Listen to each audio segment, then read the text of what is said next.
신학교에서 이런 일들이 이제 가끔 일어납니다.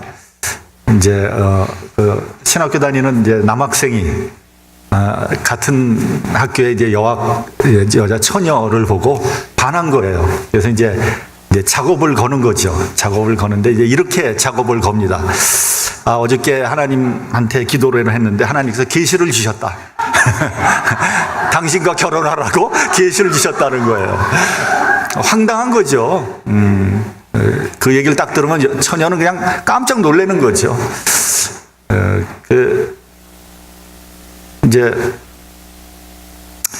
근데 혹시 이제 또 마음에 드는 청각이 그렇게 나오면 그냥 못 이기는 척하고 그냥 넘어가겠는데, 마음에 영 안 들면 이거 정말 곤란한 거죠. 거기다가 하나님께서 계시를 주셨다 그러는데 이 사람이 신학생인데 또 그냥 그걸 갖다 그냥 무시해 버릴 수도 없고, 이제 그런 말이에요. 목사님들 중에 그런 식으로 결혼하는 사람들이 꽤 많이 있다고 합니다. 실제로. 그리고 실제로 제가 이제 신학교 다닐 때 우리 한인 커플 중에서도 그렇게 결혼을 했대요. 남자가 그런 식으로 대시를 해가지고 여자가 그냥 넘어가 버린 거죠. 근데 이제 어떤 여학생이 마음에 드는 남학생이 있는 거예요. 용기를 내서 대시를 한 거예요. 기도 중에 하나님께서 계시를 주셨는데 당신과 결혼하라 그러더라. 그러니까 이 남학생이 그러냐? 그럼 당신한테 계시를 주셨으니까 하나님께서 나에게도 틀림없이 계시를 주실 것이다. 계시가 올 때까지 기다려보자. 그러고 따돌렸다고 합니다. 여러분, 우리가 신앙생활을 할 때 두 가지를 굉장히 조심해야 됩니다. 첫째는 뭐냐면 신비주의입니다. 신비주의. 근데 우리는 여기서 신비와 신비주의를 좀 나누어 생각을 해야 됩니다. 우리 기독교는 신비한 면이 있는 종교입니다. 신비하다는 것은 그걸 이제 영어로 얘기하면 미스터리라 그러잖아요. 미스터리. 미스터리라는 말은요, 거짓말, 허황된 얘기 이런 얘기가 아니에요. 미스터리라는 것은 무슨 의미가, 그러니까 헬라어로 무스테리온 이렇게 되어 있는데 이게 무슨 말이냐면 이게 사실이에요, 사실. 이런 일이 있는 거예요. 근데 우리가 이해하기 어려운 거예요. 우리의 이성과 상식으로는 이해가 잘 안 가는 거예요.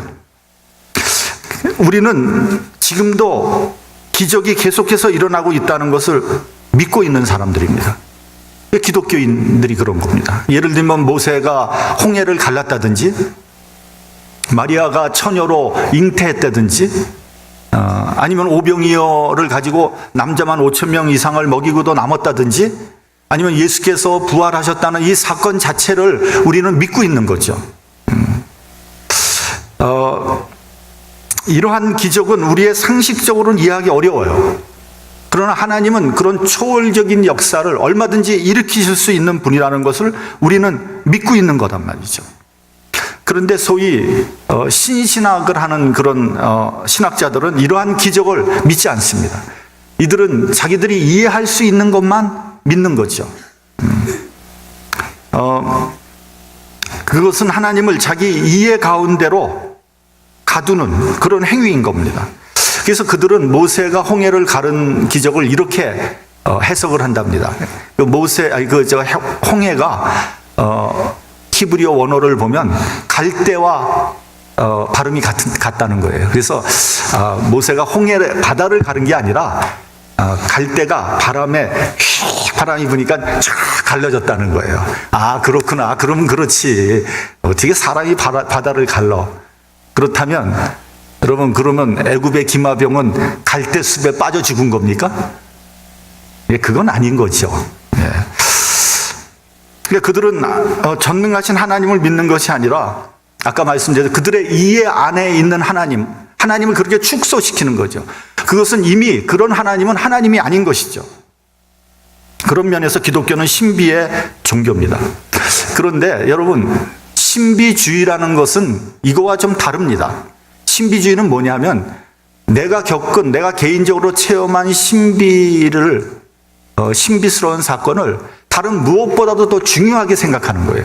그러니까 성경보다도 내가 체험한 신비가 더 중요한 거예요. 이성이나 상식이나 뭐 어떤 문화나 이런 것보다, 전통이나 이런 것보다 내가 겪은 신비가 더 중요한 거예요. 그게 나의 우상이 돼 있는 거예요. 그게 신비주의입니다. 예를 들면 어떤 사람은 하나님의 계시를 받았다는 거예요. 그것도 하나님의 계시를 여러 번 받았다는 거예요. 근데 하는 짓을 보면 엉뚱한 짓만 하고 있는 거예요. 계시 잘못 받은 거죠. 하나님의 계시가 아닌 거죠. 또 어떤 사람은요, 뭐 천국을 안방 드나들듯 다니는 사람이 있습니다. 진짜로. 뭐 인터넷이나 유튜브 같은 데 보면 그런 사람도 있어요. 뭐 천국을 뭐 들어갔다 자기 마음대로 들어갔다 나왔다 해요. 그게 과연 올바른 계시냐는 거죠. 물론 사도 바울도 그 고린도 후서 12장에 보면 14년 전에 셋째 하늘로 이끌려 올라갔다 이렇게 증언하고 있습니다. 그런데 사도 바울은요, 그것을 대단히 조심스럽게 다루고 있어요. 그가 거기서 있었던 일은 일체 말하지 않고 있습니다. 왜 그런 걸까요? 잘못하면 신비주의에 빠질 수 있기 때문에 그런 거예요. 만약에 어떤 사람이 정말 천국과 지옥을 지 마음대로 왔다 갔다 하고 다닌다면 이 사람은 사도 바울보다도 더 영적으로 뛰어나다는 것을 의미하는 거 아닙니까? 아니, 사도 바울이 누굽니까?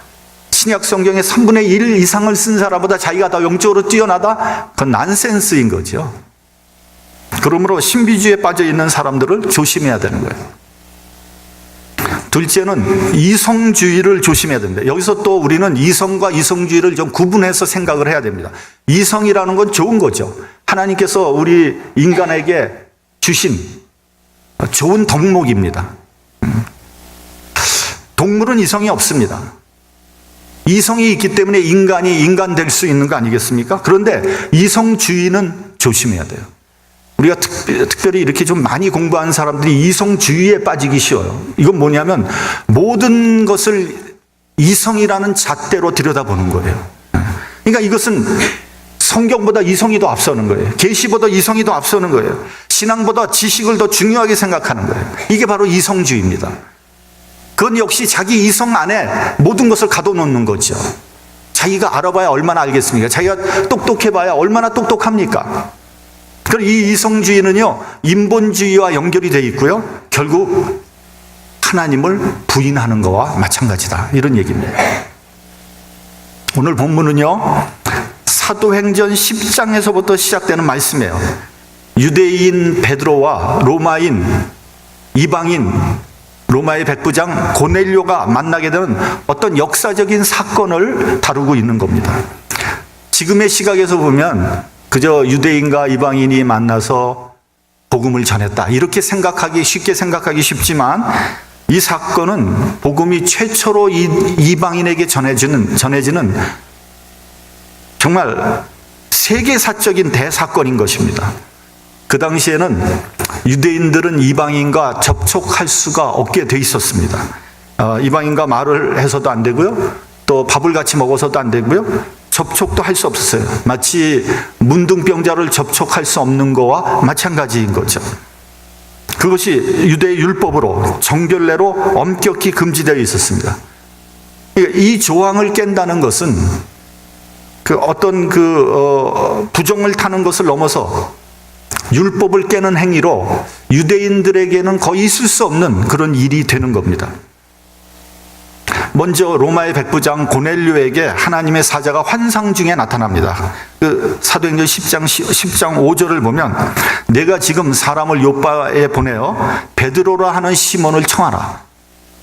같은 시간에 요빠에 있었던 베드로에게도 환상과 계시가 옵니다. 그것이 그 유명한 보자기 사건 아닙니까? 하늘에서부터 큰 보자기가 내려왔는데 거기를 들여다보니까 그 안에는 짐승들이 있고 기는 것들이 있고 각종 나르는 새들이 있었다. 근데 베드로에게 이것들을 잡아 먹으라 그러지 않습니까? 그냥 베드로가 단호하게 거절을 합니다. 속되고 깨끗하지 않은 물건을 나는 먹지 않겠습니다. 여태까지 한 번도 먹은 적이 없고 또 율법에서도 금지하고 있는 것입니다.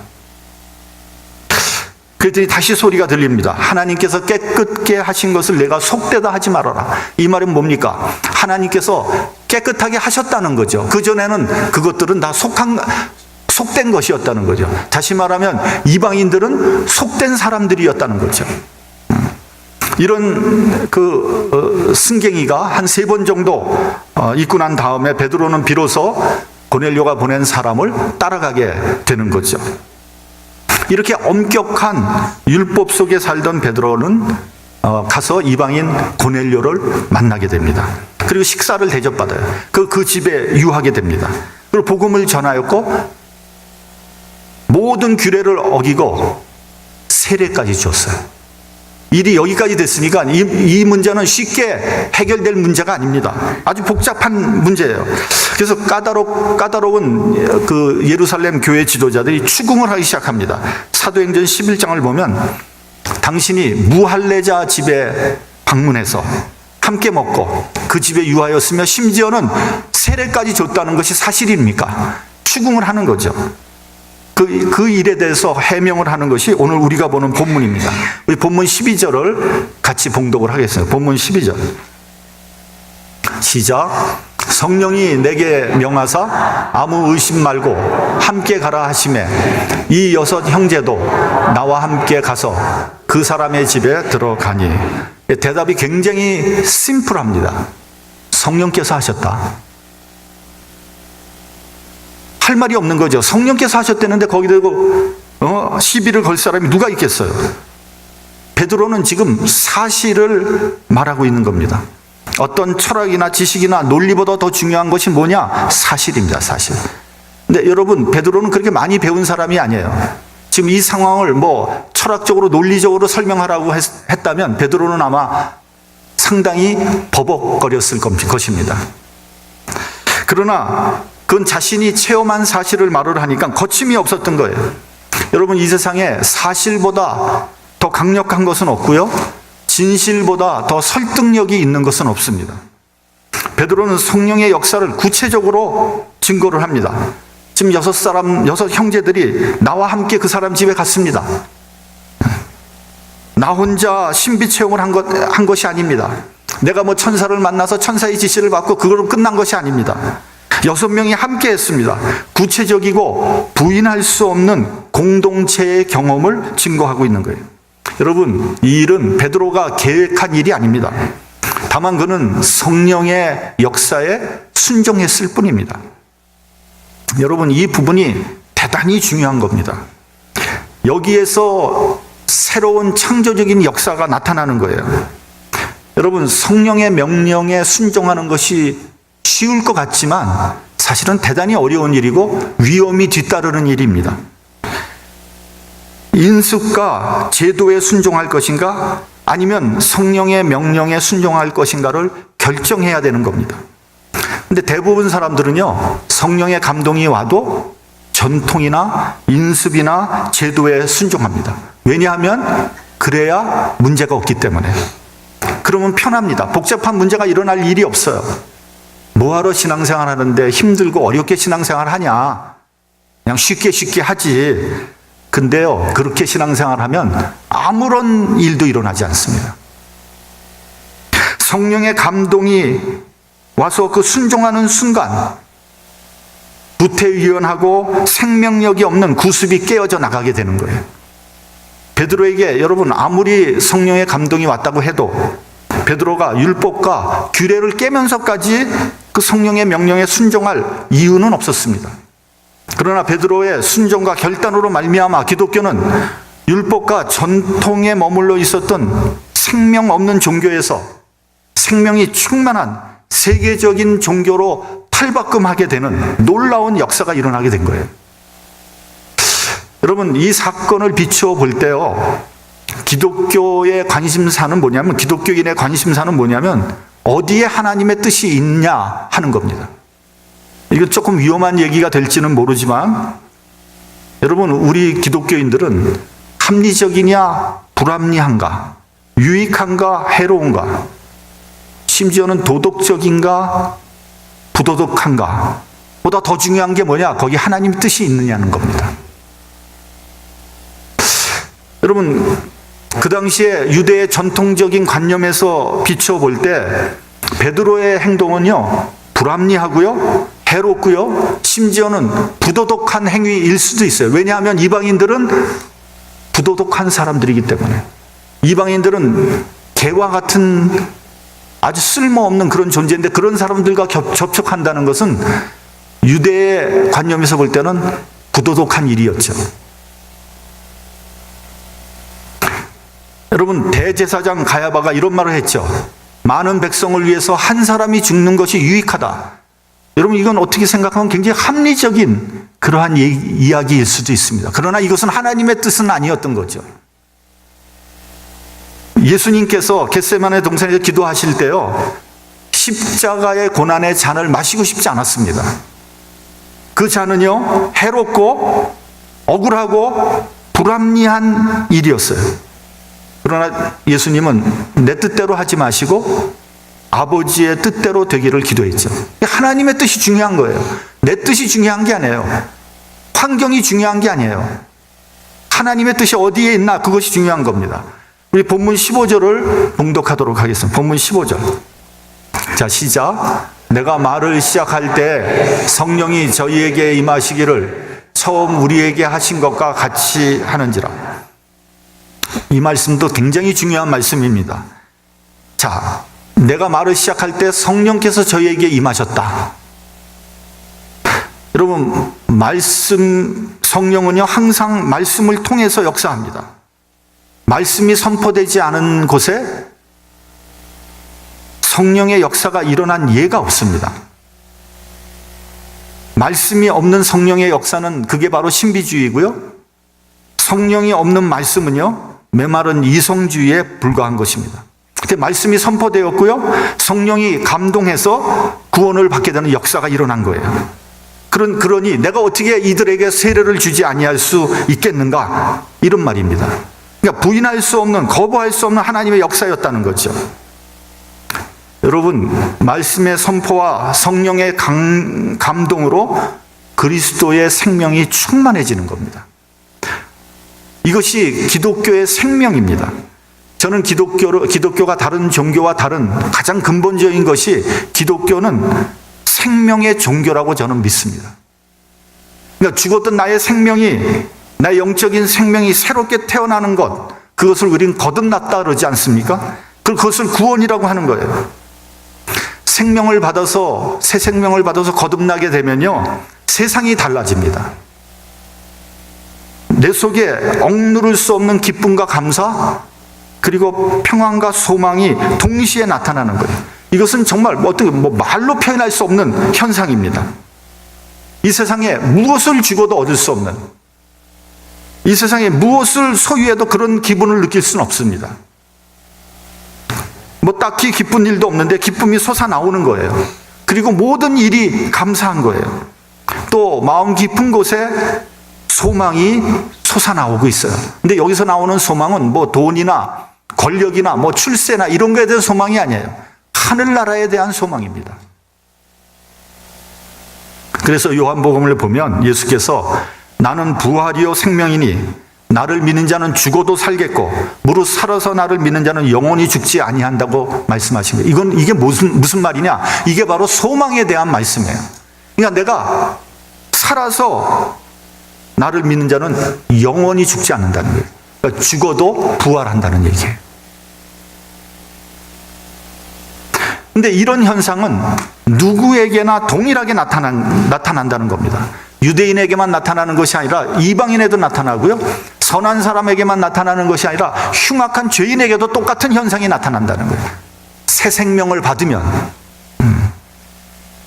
그래서 부유한 사람을 납치해서 고문하고 죽였던, 그리고 그 살을 먹었던 잔혹한 지존파라는 그 악당에게도 예외 없이 나타나게 된 거예요.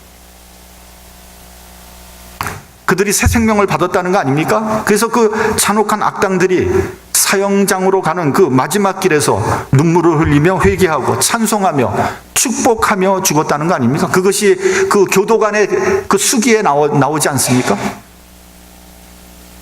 여러분, 어떻게 이런 일이 일어날 수 있습니까? 성령이 임해서 새 생명을 주셨기 때문이에요.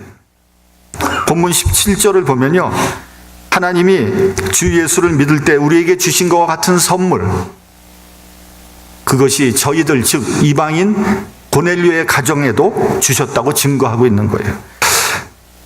우리와 똑같은 선물을 주셨다는 거예요. 그러니 내가 어찌 세례를 베풀지 않을 수 있겠는가 하는 거죠. 여러분, 성령은요 인격적으로 역사하는 분입니다. 우리가 보통 성령 충만이라 그러면 좀 광신적인 것을 상상하기 쉽습니다. 정신이 나가서 눈을 허옇게 뒤집어 쓰고 소리를 고래고래 지르는 그런 것을 상상한다면 그것은 잘못된 생각이에요. 성령은 주술적이고 마술적인 분이 아닙니다. 물론 뜨겁게 열정적으로 역사하는 면이 있어요. 사도행전을 보면 성령으로 충만해서 다른 방언으로 말하였다. 혹은 또 기도를 마치니 모인 것이 진동하였고 또 성령으로 다 충만했다. 이런 말씀이 있습니다. 그것도 거룩한 성령의 역사지만 저는 성령의 인격적인 역사는 조금 다르다고 생각합니다. 예를 들면 사면 초가의 절망적인 상황에서도 성령께서 임하시면 소망을 갖게 되는 거예요. 아무런 소망이 없어요. 사망의 음침한 골짜기예요. 근데도 성령께서 임하시면 그 안에서 소망을 갖게 되는 거예요. 여러분, 그 유대인 포로 그 수용소 2차 대전 때 내일 죽을지 모레 죽을지 모르는 그 안에서 여기에 하나님이 계시다라는 글을 누가 새겨넣지 않았습니까? 그런 엄혹한 상황에서도 성령께서 임하니까 소망이 생기는 거예요. 슬퍼할 수밖에 없는 상황에서도 기쁨을 주십니다. 고난과 두려움 가운데서도 담대함과 용기를 주시는 거예요. 사랑할 수 없는 상황에서 성령이 임하면 사랑할 수 있는 힘을 주시는 거예요. 그래서 스테반 집사는 성령이 충만해서 하늘을 우러러보고 하나님의 영광과 예수께서 하나님 우편에 서신 것을 보았다. 이렇게 되어 있는 거예요. 그래서 돌에 맞아 죽는 순간에도 주여 이 죄를 저들에게 돌리지 마옵소서 라고 말씀하고 죽었습니다. 그 스테반 집사님은 워낙 인격이 훌륭하고 착해서 그렇게 한 것이겠지라고 생각하면 잘못된 생각이에요. 여러분, 어느 누가 돌에 맞아 죽기를 원하겠습니까? 성령 충만한 감동을 받았기에 그런 놀라운 일을 할 수 있었던 것이죠. 저는 제 나이 한 30 즈음에 은혜를 받았고 강력한 성령의 감동을 받았습니다. 그 다음부터 저의 인생 행로가 바뀌었어요. 그때는 미국 경기가 좋았습니다. 우리 이민자들이 살기가 굉장히 좋았어요. 비즈니스도 잘 됐어요. 비즈니스가 한참 피크로 올라갔어요. 재미있었습니다. 여러분, 장사도요 잘 되면 되게 재밌습니다. 돈 버는 재미에 시간 가는 줄 몰라요. 그런데 은혜를 받고 나니까 돈 버는 거에 대한 흥미가 사라졌어요. 이민자의 목사가 되어야 되겠다는 생각이 자꾸만 드는 거예요. 이민자의 친구가 되고 이들을 말씀으로 위로해주고 용기를 줘야 되겠다. 낙심과 좌절 가운데 사는 사람들에게 살아갈 이유와 보람을 줘야 되겠다. 내가 아니면 누가 이 사역을 하겠는가 하는 이상한 생각이 들기 시작하는 거예요. 왜 그런 생각이 들었는지 모릅니다. 그런 생각을 누가 주신 겁니까? 성령이 주신 거예요. 성령께서는 인격적인 분이시기 때문에 강요하지는 않습니다. 순종할 때까지 기다려 주십니다. 물론 안 할 수도 있어요. 내 의지에 달려 있는 거예요. 제가 목사가 되려면 신학교 가야 되죠? 공부해야 되잖아요. 제가 어렸을 때부터 공부하는 거 싫어했거든요. 네. 그리고 또 우리 집안 식구들 누가 먹여 살립니까? 애는 셋씩이나 되고 그 당시에 아이들은 고등학교, 중학교, 초등학교 다니고 있었는데 대책이 없는 거예요. 얘기를 하면 굉장히 긴데 다 줄이고 하여튼 우여곡절 끝에 제가 신학교를 가게 됐죠. 그때 제가 평생 제일 열심히 공부했다는 거 아닙니까? 그렇게 공부했으면 정말 시험이란 시험 다 붙었을 것 같아. 무지하게 공부했어요 그때. 미국 신학교 가가지고 안 뒤지지 않으려고, 미국 사람들한테 안 뒤지려고.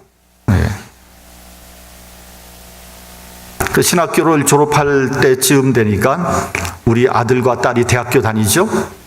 그리고 우리 막내가 중학생이었어요. 그러니까 등록금이 장난이 아닌 거예요. 대학생 둘, 대학원생 저 하나. 얼마나 많이 나가는지 모르는 거예요. 근데 그런 모든 어려움을 극복하고 목회자가 되었습니다. 그러니까 제 뜻대로 한 것이 아니에요. 성령께서 드라이브를 거신 것이고 저는 어려웠지만 순종한 거예요. 순종한다는 게 이게 어려운 거예요, 여러분. 성령의 감동이 있으면 항상 위기 상황이 되거든요. 거기에 순종할 것인가? 이 세상에 내가 따라갈 것인가? 이 세상을 버려야 되는 위기 상황이 오거든요. 여러분, 성령의 감동은요, 마치 사랑하는 사람의 마음과 같아요. 요즘엔 뭐 결혼도 다 계산해가면서 주판을 튕겨가면서 결혼한다 그러는데 그거는 타락한 사랑이에요. 타락한 사랑. 네. 원래 사랑은 내 마음대로 되지 않는 거예요. 내 마음이 그냥 어쩔 수 없이 글로 가는 거예요. 네. 그래서 그것을 서양에서는 큐피드의 화살을 맞았다 그러는 거 아니에요? 동양에서는 그걸 뭐라 그럽니까? 인연이라 그러는 게 인연. 발음을 잘해야 돼요. 인연.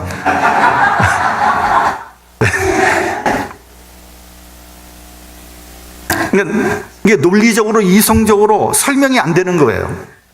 그냥 마음이 가는데 어떻게 하겠어요? 그 이은상 씨가 작사한 그 유명한 그 집 앞이라는 그런 가곡이 있죠. 그 가곡의 가사가 너무 좋아요. 잘 들어보세요.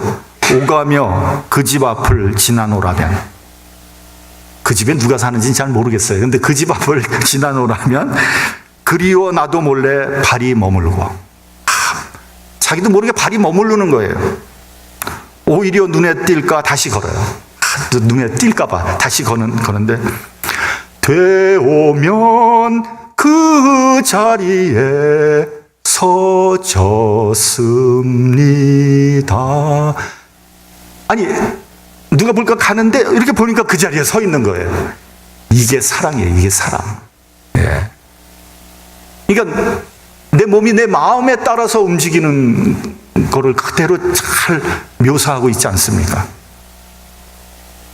근데 사랑은 어떤 이론이나 경험이 아니에요. 그냥 마음이 가는 거예요. 성령의 역사도 마찬가지입니다. 성령께서 사랑하게 하시면 사랑하게 되는 거예요. 원수라도 사랑하게 되는 거예요. 아니, 뭐 원수를 사는데 내가 노력해서 내 정말 편협한 내 성품으로 사랑하라는 게 아니에요. 그건 불가능한 일이에요. 성령께서 임하시면 원수도 사랑할 수 있게 되는 거예요. 그래서 여러분, 교회에서 갈등하고 싸우는 것은 이미 성령이 떠났다는 것을 의미하는 겁니다. 성령께서 은혜의 선물을 주시면 우리가 하나가 될 수 있는 거예요. 그래서 에베소서에서 성령이 하나 되게 하신 것을 힘써 지키라고 했어요. 우리가 뭐 으쌰으쌰 단합되고 하나 되게 한 게 아니라 성령께서 하나 되게 하신 것을 우리는 힘써 지키는 거예요. 한 성령에 있을 때 흑백 차별이 없어지는 거예요. 빈부의 차가 없어지는 거예요. 많이 배우고 적게 배우고 이 차이가 없어져요. 상하가 차이가 없어지는 거예요. 성령 안에서 하나가 될 수 있고 성령이 임하면 있는 것을 아무 조건 없이 나눌 수 있게 되는 거예요. 그래서 마지막 본문 18절을 보면요, 저희가 베드로의 말을 듣고 잠잠했다. 할 말이 없으니까 뭐 거기다 대고 얘기할 게 없는 거예요. 그리고 하나님께 영광을 돌렸다고 되어 있습니다. 그토록 강력하게 자리 잡고 있었던 율법과 전통, 규례와 관습의 벽이 무너진 거예요. 그리고 새로운 역사가 창조된 거예요. 하나님께서 이방인에게도 은혜를 주셨다. 드디어 복음이 이방인에게도 전파되어 그들에게 새 생명을 주셨다는 거예요. 그 새 생명이 지금 우리에게까지 온 거 아니겠습니까? 얼마나 감사한 일이에요. 왜요? 베드로가 성령의 감동에 순종했기 때문에. 여러분, 성령 충만해서 성령의 감동에 순종해서 하나님의 새로운 역사를 창조하는데 일익을 담당하는 저와 여러분이 되시기를 주님의 이름으로 축원합니다. 기도하겠습니다.